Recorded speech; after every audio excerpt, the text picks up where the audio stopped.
मैं कसम खा के कह सकता हूँ, मिंबर पे बैठा हूँ, अल्लाह का घर है, उलमा की मौजूदगी है, जिन इलाकों में जलसे नहीं होते ना, उन इलाकों में मुसलमान का मतलब समझाने में भी बड़ी देर लग जाती है। सही बात है, सही बात है हज़रत, वाह वाह, हक बात, वाह। ये मैं कड़वी सच्चाई है जो हजम करनी पड़ेगी और गारंटी दे। लोग कहते हैं क्या होता है जलसों से, मैं बताऊं, किशनगंज के इलाके में एक गांव में मैं गया, उन्होंने कहा जब से मुल्क आजाद हुआ आज तक इस गांव में जलसा ही नहीं हुआ है। लोगों ने आके मुझसे कहा, मैंने कहा फिर अब क्यों? कहने लगे पता नहीं बस्ती वालों के जहन में कैसे बात आ गई, आपको सुना तो जलसा रखा इन्होंने, तब ये इनके दिल में आई है कोई जलसा होना चाहिए। मैंने कहा बोलना क्या? उन्होंने फिर बताया क्या बोलना। मैंने कहा बोलना किस मौजू पे? तो उन्होंने ये कहा बोलना इस मौजू पे है कि आज भी होली दिवाली पे हमारी कौम पूरी कचौड़ी करती है। अल्लाह, ये कलमा पढ़ने वालों की कहानी बता रहा हूं आपको जी। आज भी दिवाली पे पूरी कचौड़ी होती है। आज भी सावन के अंदर कोई पेड़ है, सावन के महीने में मुसलमान उसके नीचे जाके चिराग जलाते हैं। क्यों? क्योंकि वो कौम उलमा से दूर है, और जो उलमा से दूर होती है ना, फिर उस कौम की हस्ती मिटा दी जाती है। मुझे एक बात बताए, मोटी सी बात, हर उम्र में मदरसे को नहीं जा सकते हम लोग। जा सकते? आप लोग जा सकते नहीं ना। किसी को बच्चों की जरूरत है, किसी को घर की जरूरत है, किसी को खर्चों ने घेरा है, किसी को इतनी मजबूरियां लग गई कि बेचारा मस्जिद में 5 टाइम मुश्किल से जा पाता है, जहां मौका मिल गया वहीं पढ़ लेता है कि नहीं? और दीन बड़ा जरूरी है। अब दीन सीखने के लिए मदरसा है एक जगह, या खानकाह है, और या फिर जलसे। खानकाहों की अगर मैं बात करूं तो माफ कीजिएगा, मैं किसी के पीर का मुखालिफ नहीं, अलबत्ता रवैये और तरीकों का मुखालिफ हूं। खानकाहों का काम पहले नफ्स को पाक करना, दिलों की सफाई और बंदों को रब के करीब करना था। आज खानकाहों का मतलब इल्ला माशाअल्लाह, अक्सर खानकाहों का मतलब सिर्फ डोरी और तावीज रह गया। सही बात। पीर साहब भी जिसके घर आके लेट रहे हैं, एक नंबर का सटेड़ी है, शहर का सबसे बड़ा सट्टे वाला है, पीर साहब उसके घर आके सो रहे। जो सबसे बड़ा जुआरी है उसके यहां पीर साहब को ऐसी में नींद आ रही है। क्या उस वक्त हराम नहीं लगते लुक़मे? जो अमीर है वो सच्चा मुरीद है, जो गरीब है उसका मतलब ही कोई नहीं। कायनात के सबसे बड़े पीर को मोहम्मद रसूलुल्लाह कहा जाता है। कायनात में मेरे हुजूर से बड़ा कोई पीर, जोर से कोई पीर नहीं है। अगर शक हो तो खड़ा हो जाए, गजल में आए तो मतले में काम कर देंगे, हमें जगाया तो नींदें हराम कर देंगे। तस्लीम करे, कायनात में सबसे बड़े पीर की जात मेरे नबी की जात। हुजूर से बड़ा कोई पीर, कोई पीर खुल के बोले, हुजूर से बड़ा कोई पीर नहीं है। मैं गलत नहीं कह रहा हूं, दिल दुखता है। आज ना आप सफारी से चले जाइए, मर्सिडीज से चले जाइए, पीर साहब खुद दरवाजे तक निकल के आएंगे। अरे आप फोन कर देते, हम आ जाते, और भेजे किसी को स्लीपर पहना करके, और वो जो 2 जगह से सिलाओ और बढ़ा देना अंदर कमरे में पीर साहब के। पूछा जाता किसने अंदर आने दिया इसको? अल्लाह, कैसे आ गया ये? मुझे बता क्या इस गरीब का दीन कुछ और है? अमीर की शरीयत और थी? नहीं, पीरा मुरीदी किसे कहते हैं? पूछ मेरे नबी से, पूछ मेरे हुजूर से। मैंने कहा कायनात में सबसे बड़ा पीर मेरा नबी। सहाबा फरमाते हैं गर्मी की शिद्दत, अरब की जमीन, धूप इतनी तेजी की थी कि लोग दीवार से लग के चल रहे थे, दीवार से। ऐसी गर्मी में एक औरत आई, हुजूर को इशारा करके बुलाया, महबूब उठे चले गए। सहाबा फरमाते हैं तेज शिद्दत की धूप थी, बहुत देर तक हुजूर उससे बातें करते रहे, और इतनी देर बातें करते रहे जब तक वो खुद नहीं गई। जब उसकी बातें मुकम्मल हुई वो फिर खुद गई, और जाते जाते जब वो गई ना, सहाबा ने कहा या रसूल अल्लाह, ये औरत तो पागल है, इसे कोई मुंह नहीं लगाता, आप इतनी गर्मी में इससे बातें करते रहे। मेरे हुजूर ने बड़ी प्यारी बात कही थी, फरमाया सहाबा जिसे कोई मुंह नहीं लगाता, क्या उसे अब्दुल्ला का लाल भी मुंह नहीं लगाएगा? उसे कोई मुंह नहीं लगाता तो क्या मैं भी उसे मुंह ना लगाऊं? फरमाया जिसे कोई इज्जत नहीं देता उसे इज्जत देने के लिए आमीना का लख्ते जिगर आया। तो काम था खानकाहों का कि वो दीन सिखाते। यहाँ तो पीर कोई नमाज नहीं याद है, जाके खानकाहों पे देखो, मज़ारों पे एक से एक बड़ा नसगड़ी पड़ा, जो जितना बड़ा चरसिया है उतना ही बड़ा खलीफा, 15-16 चादर लपेटे बैठा। हाँ पगड़ यूं। उससे एक पूछ रहा था इंटरव्यू में उम्मत किसकी है, कह रहा नया नया आया हूं। ये हाल है मुजाबरों के। दम कराने जाओ तो हसन में भी बड़ा शीन है और हुसैन में भी बड़ा शीन निकाल लिया। कह रहा क्यों दम कर रहा, कि जो आ रहा फायदा हो रहा, बेड़ा गर्क हो गया कौम का। ऐसे नहीं होता है, ऐसे नहीं होता है। सुन, बारगाह निजामुद्दीन औलिया की खादी में बारगाह फरमाने लगे, ले ये 1 पैसा लेकर के जा और दाल लेके आप, भूख लगी है खाना खाएंगे। बहुत गौर से सुनना, कितने चालाक हैं हम लोग। अल्लाह करे मेरी बात आपके जहन में आ जाए जो मैं कहना चाह रहा हूं, ठीक है ना। मुझे इससे मतलब नहीं है कि मजमा कितना छोटा कितना बड़ा, मेरी ये आदत रहती है कि 4 हो सामने हुजूर के आशिक होने चाहिए। जो बगैर रगबत के जिक्र सुनता उनका ना, तो फिर मैं बात ही नहीं करता। इसलिए कि बात बड़े कदर वालों की है तो समाते भी कदर वाली होनी चाहिए, कदर वाली होनी चाहिए। तवज्जो है ना सारे लोगों की। अल्लाह करे मेरी बात आपके जहन में उतर जाए। बहुत गौर से मेरी बात सुनो। खादिम से फरमाया जा 1 आना ला ले जा और दाल ले आ। दिल्ली की कहानी, खादिम आया ठेले पे, 2 ठेले लगे, एक ठेला इधर और एक उधर। कहने लगा 1 आने में कितनी दाल देते हो? उसने कहा 1 चम्मच। कहा रुको मैं उस वाले से पूछ के आऊं। दौड़ के उधर गया, कहा तुम कितनी दोगे 1 आने में दाल? उसने देखा ये सामने वाले ठेले से आया, उसने कहा 1.5 चम्मच दूंगा। कहा ठहर अभी उससे और पूछ लेता हूं। उसके पास खादिम आया, आके कहने लगा भाई वो तो 1 आने में 1.5 चम्मच दे रहा है, तू कितनी देगा? उसने कहा 2 चम्मच। फिर कहा ठहर मैं उससे पूछ के आता। भाग दौड़ करते करते 4 चम्मच पे कहानी आ गई। जब लेके निजामुद्दीन की बारगाह में गया, हजरत ने दाल देखी, कहने लगे मैंने तो 1 आना दिया था, इतनी दाल कैसे लेकर के आया है? पूरी कहानी बताई। हजरत जी मैं गया, मैंने पहले एक दुकानदार से पूछा, फिर मुकाबले में दूसरे से पूछा, उसने उससे ज्यादा कहा, फिर उसने उससे ज्यादा कहा, फिर उसने उससे ज्यादा कहा। हजरत जिसने सबसे ज्यादा दी उससे दाल लेके आ गया। जलाल आ गया निजामुद्दीन को, फरमाने लगे जा तू मेरे पास इसको लेकर के आया है, किसी की मजबूरी का फायदा नहीं उठाना चाहिए, शरीयत इसकी इजाजत नहीं देती है। जाओ बाजार जा करके फ्री में ठेलों पे खा करके आने वालों, उठा उठा के बिना इजाजत चेक करने वालों, नाक तक पेट भर के शाम को लौट के आने वालों, अपने आप को मुखिया जमींदार कहलाने वालों, कौन सा चेहरा लेकर के जाओगे अपने रब की बारगाह में? खुदारा 1 लुकमा हराम का हलक से नहीं उतरना चाहिए। निजामुद्दीन कहते हैं तू मेरे पास लेके आया है, जा दिल्ली की आवाम को जाकर के देख, तुझे पता लग जाएगा। जा इस प्याले को लेकर के जा और चौक में ले जाके बैठ जा।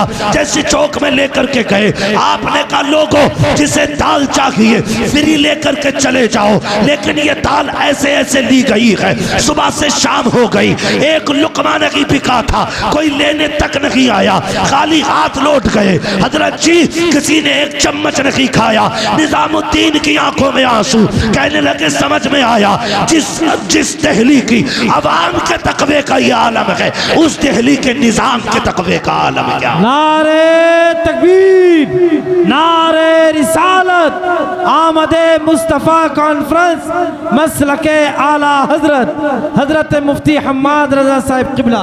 जवाब नहीं मुफ्ती साहब, वाह वाह वाह वाह वाह, अरे माशाअल्लाह माशाअल्लाह, सलामत रहे, वाह वाह वाह। ये काम थे और हम भी कम नहीं है, हम भी कम नहीं है। जहां एक भैया की कपड़े की दुकान है वहीं दूसरा खोल के बैठा, और करे क्या मालूम?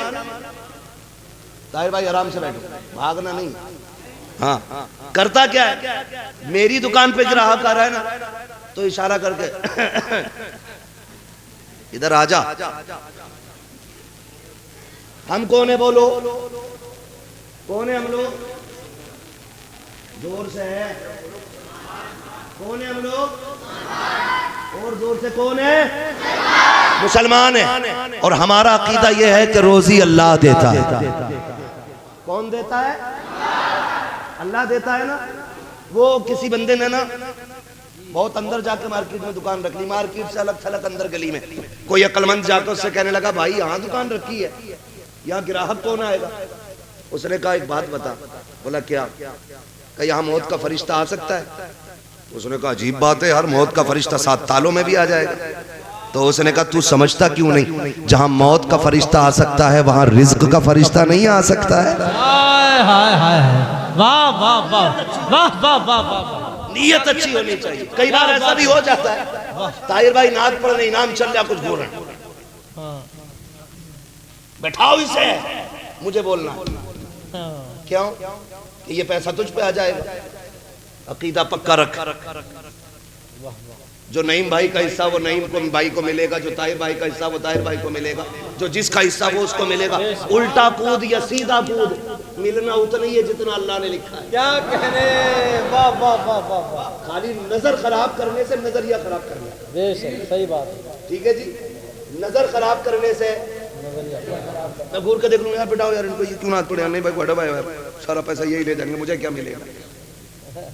अगर ये सोचने लगे तो फिर बंदा मुसलमान किस काम का। उसने कहा अगर यहाँ मौत का फरिश्ता आ सकता है ना, तो फिर यहाँ रिस्क का फरिश्ता भी आ सकता है। बहुत अच्छी बात है, वाह वाह। रिस्क का फरिश्ता भी आ सकता है, लेकिन नीयतें खराब है। तेरा इधर आ बोला क्या रे दावत कपड़े तो कि 85 में बताइए, मैं 70 में ले जा। और कह रहा दुकान पक्की कर रहे हूँ खाली। तवज्जो है ना। सिर्फ एक कपड़े की बात नहीं है, कम सब्जी वाला भी नहीं है, कम फलों वाला भी नहीं है, कम दाल वाला भी नहीं है, कम तेल वाला भी नहीं है, कम कोई नहीं।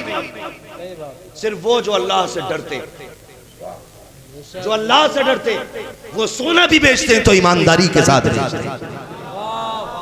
मेरे नबी ने फरमाया जिन वर्जा, जब भी तोलो झुकता तोलो। 1 मीटर में 1 सेंटीमीटर कम ना काटना, 1 किलो में 900 ग्राम ना तोलना। हाँ 70 लाइटें लगा के अंधा बना के ना बेचना। वक्त का इमाम आजम अबू हनीफा, जिनकी हम तकलीफ करते, जिनके बताए हुए मसाइल पे अमल करते, मैं उनकी बात कर रहा हूँ। जो है ना, कड़वी तो नहीं लग रही बातें, लगे तो बर्दाश्त कर लो, मरने के बाद पता चलेगा बड़ी मीठी बात कह के गया था मैं। इमाम आजम अबू हनीफा, आज अगर इमाम दुकान कर लेना तो नमाज नहीं पढ़नी, इनके पीछे तो दुकान रख के पड़ेगा। तवज्जो है ना। आदमी अगर इमाम दुकान रख ले, दुकानदार अल्लाह 4-5 दुकानें और करा दे। और आप कितने अच्छे लोग हो कि आपके इमाम की दुकान है और आप चुप है, ये बड़ी अच्छाई की बात है। एक इमाम ने मोटरसाइकिल ले ली तो उसकी अगले दिन इस्तीफा हो गया। हाँ, सब तरह की रिपोर्टें हमारे पास आती हैं, लेकिन हम नाम लेकर रुस्वा नहीं करना चाहते किसी इलाके किसी बंदे को, समझाना चाहते हैं। अल्लाह करे ये जहन से बातें निकल जाए। हमारी दुआएं कम कबूल क्यों होती है ना, एक वजह मुझे ये भी समझ में आती है, जब भी हाथ उठते हैं अल्लाह मुझे ये दे दे, अल्लाह मुझे ये दे दे, अल्लाह मुझे ये दे दे। कभी ये भी कि अल्लाह गरीब उम्मत के लोगों को ये दे दे। अल्लाह जो पैदल है उन्हें गाड़ी अता कर, जो भूखे उन्हें रिज्क अता कर, जो बगैर छत के रहने अल्लाह उन्हें इमारतें अता कर दे। मैं कहता हूँ खुदा की कसम, तुम दूसरों के लिए मांगो, अल्लाह उनके सदक़े में तुम्हारा भला फरमा देगा। ये दिल तंग हो के दिल, इसलिए अपनों को भी नहीं मिल पा रहा है। बर्तन जितना बड़ा होता भीख उतनी ज्यादा ही मिलेगी ना। जितना बड़ा बर्तन होगा उतनी तो ज्यादा आएगा, छोटे बर्तन में कम आएगा। दिल का ज़र्फ बढ़ाइए, फिर देखो अल्लाह तुम्हें कितना अता करता है ना। तो इमाम आजम अबू हनीफा की कपड़े की दुकान, आपने क्या काम किया ना, सुने असर का टाइम और अचानक आज ना खिलाफ मामूल दुकान बंद कर, जबकि आप सूरज छुपने के बाद करते थे। असर में तो सूरज छुपता नहीं है, दुकान बंद करने लगे। किसी ने कहा भी उजाला है, अंधेरा थोड़ी हो गया, क्यों दुकान बंद कर रहे हैं? फरमाने लगे बादल नहीं देख रहे। वो कहने लगे मेरी दुकान में अंधेरा आ गया, मैं इस डर से दुकान बंद कर रहा हूं कोई अंधेरे में कोई सस्ते कपड़े को महंगा समझ के खरीद के न ले जाए। अगर एक बंदे ने भी ऐसे धोखे में कपड़ा ले लिया तो कयामत में अपने रब को क्या जवाब दूंगा। ये नजरिए हमारे होने चाहिए, ये नीयतें हमारी होनी चाहिए। और जब तक ये नीयतें नहीं है ना तो बरकतें तो मैं क्या बात कर रहा था कि पहली जिम्मेदारी थी दीन सिखाना खानकाहों का काम। सबसे पहले मदरसे, अब उम्र निकल गई, नहीं पढ़ सके, मजबूरी, हालात, सारी चीजें किसी के भी साथ हो सकती हैं, लेकिन दीन सीखने के लिए मदरसा शर्त नहीं। जहां दीन मिल जाए, जहां बैठ जाओ वही मदरसा है, जब पढ़ने लगो वही तालिब इल्मी का दौर। तो ये हिस्से थे, मदरसे में उम्र निकल गई, बच्चों में लग गए, पीर साहब के पास गए, पीर साहब बरकत नहीं हो रही है, उन्होंने भी पैर उठाया और निकाले 6 तावीज़ का, ये दुकान में चिपका, ये गल्ले पे लगा, ये टोपी में रख, इसे तकिए में लगा, इसे पेड़ पे टांग, सारी बरकत आ जाएगी। खुदा की कसम खा के कहता हूँ, जब तक अल्लाह राजी ना हो पीर ला के लटका दो, बरकत नहीं होगी। खुदा को राजी कर लो, बिस्मिल्लाह कह के दुकान खोलो, दुकान खोलना तेरा काम है, बरकत देना फिर ये खुदा का काम। नारे तकबीर, नारे रिसालत, मसलके आला हजरत हजरत मुफ्ती हम्माद रजा साहिब किबला। जवाब नहीं मुफ्ती साहब, माशाअल्लाह माशाअल्लाह। तो ये काम था खानकाहों का, वहां भी बिजनेस चल जाए। 50 रुपए का ताबीज अलग है, 100 रुपए वाला अलग है, 150 रुपए वाला अलग है, 1151 का अलग। कोई आ गया अच्छा मुरीद, तेरा 11,000 का बना के दे दिया। कागज का भी बेड़ा गर्क, मुरीद का भी बेड़ा गर्क, उसके बच्चों का भी बेड़ा गर्क है। पूरी कौम कागजों पे चल गई, पूरी कौम। बदलो यार, अपने आप को बदलो। खुदा की कसम, तुम्हारा रब तुमसे इतना प्यार करता है, तुम एक बार आवाज दो, वो 70 बार तुमसे आवाज दे के बात करता है। तुम्हारा रब तो इतना प्यार करता है, लेकिन तुम चले ताबीजों की तरफ। मैं मुनकिर नहीं, लेकिन ताबीज लिखने वाला भी मुफ्ती आजम जैसा होना चाहिए। फिर ताबीज फायदा करता है। दुआ देने वाला ताजुश शरिया जैसा होना चाहिए, फिर अल्लाह अंधों को आंखें अता फरमा देता है ना। मुरीद से ज्यादा ताबीज देने वाला परेशान है। गलत नहीं कह रहा हूं, आके कह रहा हजूर, और हजूर का खुद मूड खराब है, सुबह से नाश्ता हजूर को भी नहीं मिला। कह रहा हजूर मसला ये है कि बीवी से बन नहीं रही है। समझो है भैया, बुरी तो नहीं लग रही बातें, और लगे तो क्या बिगाड़ लो। कोई रूठे तो रूठे, मदीने वाला ना रूठे, परवाही किसी की नहीं। और हमें तो बोलना ही कड़वा है। और याद रखें, बंदा जब तक पीर ना हो तब तक ही खुल के बोल सकता है। जब पीर हो गया तो फिर दबी लुची करने लगता है। मुरीद ना रूठ जाए, इसके यहाँ नाश्ता मारना है, उसके यहाँ से मुर्गा लेना, उसके यहाँ से बकरा लेना, पूरी सोचता है। हमें मतलब नहीं, एक वक्त की रोटी भी ना दो, फर्क कोई नहीं पड़ता। पाए मोरा लंग नेस्त, बोल के खुदा तंग नेस्त। मैंने क्या बात कही थी अभी? सितारे नहीं मिल रहे बीवी से, पीर साहब मिला दो, बनी नहीं रही। कब से? 3 साल हो गए। अकल के अंदर तेरे 3 साल से नहीं बन रही, पीर साहब की तो 26 साल से नहीं बन रही है बीवी से। अरे जिससे अपने सितारे नहीं मिलाए जा रहे, वो तुम्हारे मिलाएगा। अगर सितारे ना मिलते हो, मत जा किसी पाखंडी के पास, पढ़ मुस्तफा की सीरत। बीवी के साथ क्या सलूक करना है, घर कैसे चलाए जाने हैं, आका का किरदार अपना। रात के 3 बजे मुसल्ला बिछा, रो के रब को दिखा। खुदा की कसम, आंसू बाद में गिरेगा, आसमानों से तेरी तकदीर का फैसला पहले कर दिया। वाह वाह वाह वाह, सुभान अल्लाह।